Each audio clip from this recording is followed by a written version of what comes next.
Vue de Rome avec Cyprien Viette.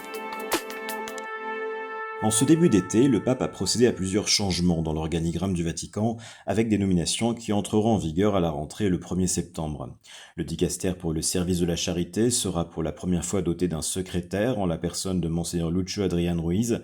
Ce prélat argentin était depuis 2015 le numéro 2 du dicastère pour la communication et il est muté au sein de l'aumônerie apostolique chargé de l'assistance aux plus pauvres en collaboration avec un sous-secrétaire laïque. Le jeu de chaises musicales annoncé le 30 juin a surtout donné lieu à une promotion retentissante. Le dicastère pour le service du développement humain intégral sera désormais dirigé par une femme.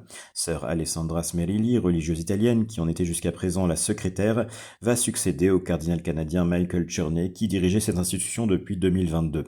À bientôt 80 ans, le cardinal Cherney laisse donc les rênes à sa numéro 2 qui devient la deuxième religieuse et la troisième femme à diriger un dicastère du Vatican. Il est intéressant de noter que les deux dicastères les plus importants en nombre de personnel seront désormais dirigés par des femmes.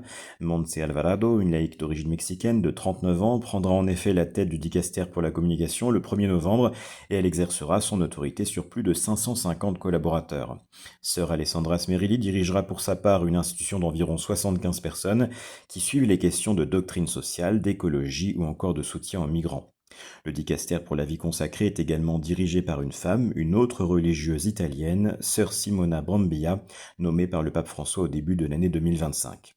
La féminisation des postes à responsabilité au sein de la diplomatie pontificale pourrait aussi être l'un des enjeux des années à venir.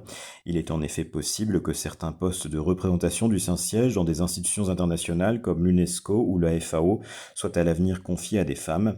Le pape François avait d'ailleurs nommé une femme, Francesca Di Giovanni, à la charge de sous-secrétaire du Saint-Siège pour les organisations multilatérales.